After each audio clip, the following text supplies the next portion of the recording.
Shell Helix Ultra 5W40. So yan yung pure synthetic. Alright, so pili lang kayo dyan. Meron naman nasa galon, 4 liters na yung isang galon. So ayan yung kilometer reading niya, no? Para sa change oil niya ngayon dito, no? 13588. And time check tayo, ayun, 8:45 ng umaga, June 3, 2024. So bali first time to na magpapa-change oil tayo sa labas after ng mga free PMS sa Toyota. Kasi alam naman natin pag doon medyo may kamahalan. So kailangan natin magtipid. Kaya itatry natin dito sa Shell. Bali yung gagamitin nating oil is 5W40 na fully synthetic. So bali yung kinuha natin is 8 bottles, 8 liters, pero yung ano nito, yung quantity nito siguro mga 7.5 liters lang. Ganun kasi yung ginagamit ng Toyota. Yung 8 liters or yung 2 gallons na ginagamit nila, lagi may sobra. So it means around 7.5 liters lang yung nagagamit. Pag hindi mo ginagamit 10 months, ipapa-change oil mo siya ulit after 10 months. Tapos sa kilometers naman is 10,000 kilometers. So very clear dapat sa atin yun, ano? So sundin lang natin yung mga advices ng mga expert, yung mga mekaniko, syempre para maprotektahan natin yung mga sasakyan natin. So yun, ulitin ko lang, ano?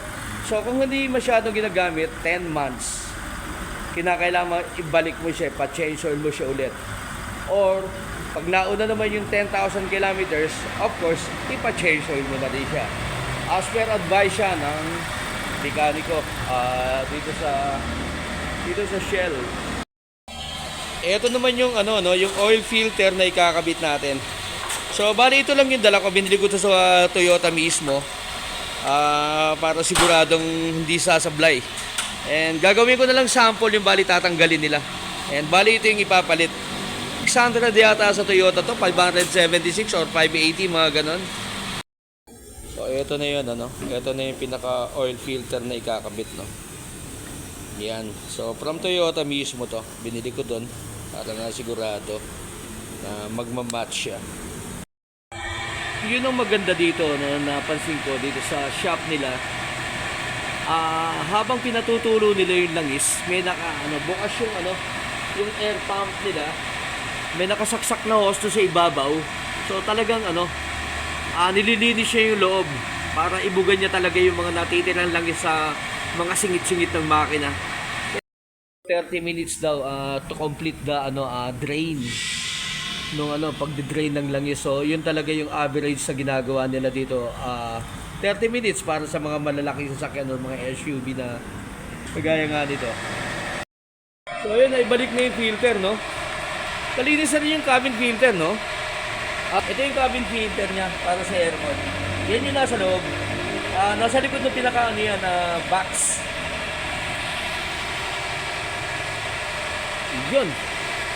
O, lalagyan na natin. Ito ngayon yung langis na ilalagay, 5W40. Yan. Bali 8 bote yan, pero around 7.5 liters lang siguro ang uubusin yan.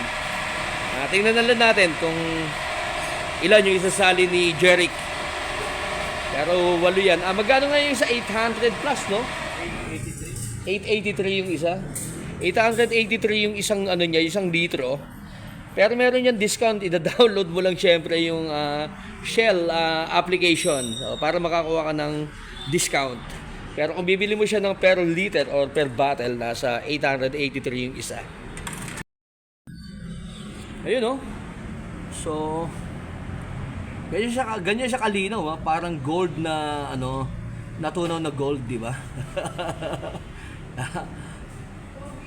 Nice. Sobrang malinaw talaga siya, di ba? Ayun si Ma'am. Ma'am, magkano yung babayaran ko total? Meron na, wala pa. Wala pa. So mamaya pa raw ako magbabayad.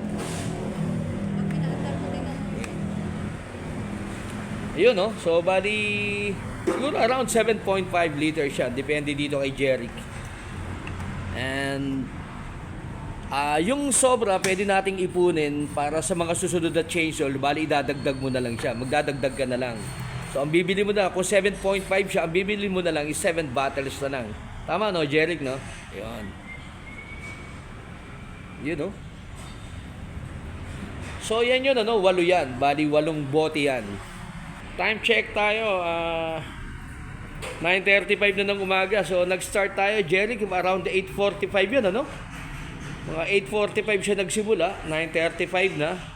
10 minutes na lang, bali mag-iisang oras na ako dito sa shop. Ito na siya, sir eh. Nandiyan na siya. So, ibig sabihin, lampas na siya doon sa pinaka-maximum na may dot na sa ibabaw. Kasi ito yung second dot o yung marker niya. So, ito yung pinaka-maximum niya dapat, di ba? Ito yung pinaka-maximum. So, ngayon, sobra na siya, sa taas na siya ng maximum. Tama na yan. So, tama na yan. Kasi yung filter wala pang laman. Yun yung papasok. So, doon papasok. So, okay na yan. So, okay lang. Bukas, pag chinek ko siya, dapat, Ngayon sa umaga, dapat anong level niya? Dapat, pangalawang sakto lang dapat doon sa pangalawang dot. So, yun, checkin natin siya bukas ang umaga. Dapat sumakto lang siya doon sa pangalawang dot. Kasi yung sobra daw niya ngayon sa stick, bali papasok yun doon sa oil filter. So, okay na yun. Ito ngayon, ano to, i-less ko na lang to. Or less ko na lang muna to, or anong, in case halimbawa bukas ang umaga mag-check ako and then kulang, yung dati niyan lang is pwede kong ihalo, hindi. So, yun yun ha. Guys, yun yung ano, napaka-importante doon ha. Kung meron man kayo langis sa bahay ng mga sobra ng mga previous change oil ninyo, hindi nyo pwedeng dagdagan in case na magkaroon ng kulang dito sa langis niya ngayon. Dapat ang isasali ninyo is yung kapareho din ng langis na ginamit during change oil. Tama ba yun, Jeric? So, ganun. Hindi mo pwedeng salinan ng langis na nasa bahay na ginagamit mo doon sa mga previous PMS. Alright? So, kung meron man kayo noon, siguro ipamigay nyo na. Kasi, nag-upgrade na kayo kung nag-upgrade na kayo ng langis. So ngayon, 7 liters lang exactly yung ginamit niya, which is above na doon sa pinaka-dot niya, sa pinaka-marker niya. Kaya, check ko na lang din bukas. Pinadar ko naman yung makina ngayon para ma-check niya ngayon kung meron mga possible leakage. So, ayan. Time check, 9:40. Exactly, ayan, no? So, ibig sabihin, almost 1 hour talaga yung naging service niya, yung process. So, ganun siya katagal. Pero okay naman and okay na okay yung trabaho. Kaya, no problem. Basta importante, good job. And tama yung trabaho. So, yun yun. Okay, muli, 13588 lang yung kilometers niya. And, yun. So, good for, ano na to, 10 months or 10,000 kilometers. So, alright. So, hanggang dito na lang muna muli. And, bye-bye. Pinakamasakit na part ng pagpapa-change oil. Yung yung last part ng pagpapa-change oil is yung payment.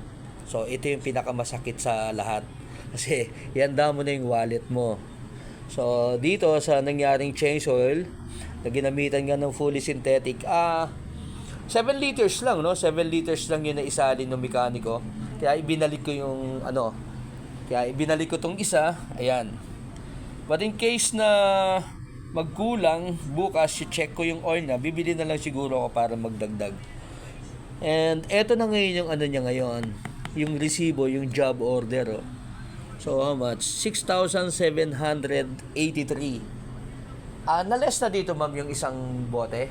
Okay, so na-less na yung isang bote and may babawasin pa siya dito na yung discount. So, bali mababawasan pa to ng 10%. Basta i-download nyo lang yung Shell application. So, magkakaroon kayo ng discount na 10% every time na magpapaservice kayo sa any Shell station, ma'am. Any Shell station. So, meron tayong, magkakaroon kayo ng 10% discount.